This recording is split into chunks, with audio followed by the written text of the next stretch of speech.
Colombia 3, Uzbekistan 1.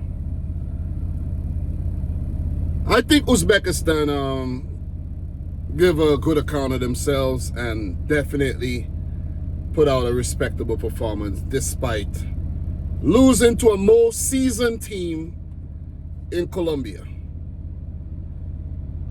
Daniel Muñoz in the 40th minute, after Colombia created some chances with Díaz, the Bayern Munich man, hitting the upright, the woodwork there.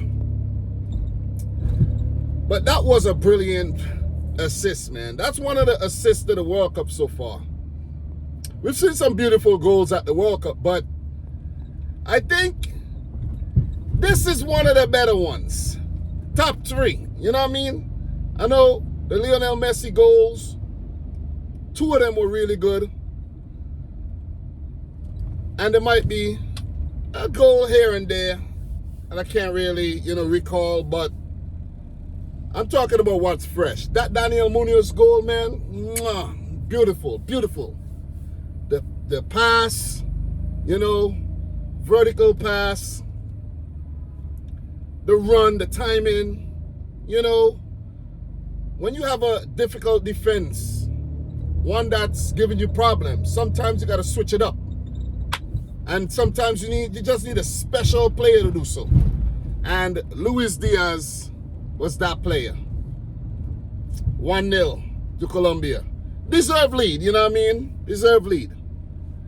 But Uzbekistan struck back in the 68th minute through Fayzullaev, who looked very bright in the first half, I gotta say, with some of those runs he made down the right flank. And Uzbekistan basically matching Colombia's tempo in this game, picked up a deserved draw. Well, equalizer, pardon me. I know they wish they got the draw, but they picked up a deserved equalizer. Because they were holding their own, you know what I mean? It was a very high-octane game. These South American teams, they play these type of helter-skelter football where it's just running from start to end. A lot of times they don't take time to slow down the game, and they're very difficult to play against. But if they come up against a team that plays with more possession, controls the game a little bit better, then they'll struggle, because that's not their game. Their game is just to, keep pressing, high press, high octane football, basically. They run all day. And if you can't keep up, you're going to suffer. And in the end, that's what happened to Uzbekistan. The go-ahead goal for Colombia was actually a turnover by Uzbekistan. If I could recall, it's from a throw-in, and the player who received the ball turned over the ball, lost the ball. Good on Colombia for the pressing, and Díaz was played in, and he put it past the goalkeeper, Yusupov. And I think the goalkeeper could have maybe done a better job. But the ball basically bust through his palms and went into the back of the net. Basically rolled into the back of the net. Colombia ahead. And still being in the game, Uzbekistan, they were putting up a fight, taking it closer to the end for a tense finish. We've seen some extra time goals so far at the World Cup. But you got to give it up to Chuko Hernandez, man. Formerly of Watford. Could recall him playing for Watford in the Premier League. Chuko Hernandez, late in the match, 9th minute of extra time. I think that's the latest goal at the World Cup so far. And let me tell you, man. Let me tell you. Chuko Hernandez and the Uzbekistan defender was scrapping for the ball. That Chuko actually fell down. They rolled over each other. Chuko got up. He didn't complain for foul. He got up, got the ball, and just smashed it into the box. And the substitute, his name is Jaminton Campas, 26-year-old forward, off the bench, headed in the back of the net, sealed the deal. 3 points for Colombia in their opening match of the 2026 World Cup. It's important that you start well. It's like a race. It's like a sprint. Start well, and you may more than likely finish well. So, gotta give it up to Colombia here, man. They played with a lot of heart. They played with a lot of fight. Played with a lot of spirit. And they picked up a deserved 3 points. But I feel it for Uzbekistan, though, because they played well. They matched Colombia for most of the game. But in the end, it is the quality of Colombia that prevailed. Must note Fabio Cannavaro, Italian legendary defender, of course, in charge of Uzbekistan.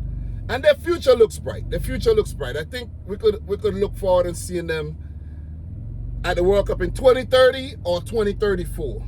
But they'll be back. For a debutant team, they really represented themselves very, very well. As for Colombia, this was a game that they were expected to win.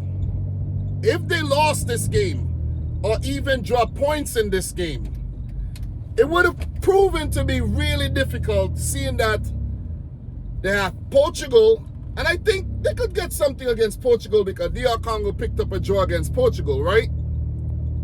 But you don't want to leave it till then. You know what I'm saying? You don't want to leave it to chance. You want to handle business, and that is what Lorenzo's team did on the day. Took care of the team that they need to take care of, and anything else after that, you know, bonus, you know what I mean? Bonus, because it's going to be tough. Maybe DR Congo, maybe DR Congo beat Uzbekistan, and then that's 4 points. So maybe Colombia pick up a point against DR Congo. If they, you know, so important games, you got to put them away, you got to win them. As for the group, Portugal, DR Congo played to a 1-1 draw. It basically leaves the group wide open. Colombia now on top of the group, going into their next game. And their next game will be against DR Congo. So they will be either looking to win that game or pick up a point. Win the game or pick up a point. And they'll be virtually through to the next round. As for Uzbekistan, their next game is going to be an uphill task because they play a wounded Portugal. And in this game, we could see Cristiano Ronaldo shine against a lesser opponent where he might have a bit more space to play with, where in the game against DR Congo, they didn't allow him to do his thing. They stifled Ronaldo. They stifled the creative force of Portugal, hence stifling Ronaldo. So it's going to be interesting. It's really going to be interesting. You got to wait until I put out a prediction to know what I think. But quality stuff here in Group L, the final group of the 2026 World Cup and the final match day one fixture. So that was not Group L, that was Group K. I don't know. I sounded so confident. I don't know. I sounded so confident saying Group L, man. But that is actually Group K. So is there even a Group L? What am I saying? Is there Group L? Yes. Group L is England's group. So, you know. But look, man, it's been a good World Cup so far. First round of matches, brilliant. We had some really good games. We had some stalemates. You know, we had some upsets. We had some close calls. You know, and to top it off, that was a really good match last night. So we look forward to the other games coming up today. Second round matches where we have Group A and Group B playing today as well. So guys, don't want to get too further. Video going on way too long already. So make sure you like the video, subscribe if you're new. Whenever you see the hype button underneath the video, smash that. Let me know your thoughts down below. And until my next one, peace out. Rich squad. I didn't even mention James Rodriguez. Nice to see him actually playing. Nice to see guys like Jean Cordova on the bench, you know, guys like David Ospina. These are some legendary players, you know, Yerry Mina and all those guys. But we'll talk about those guys maybe in the next video. Guys, see you soon.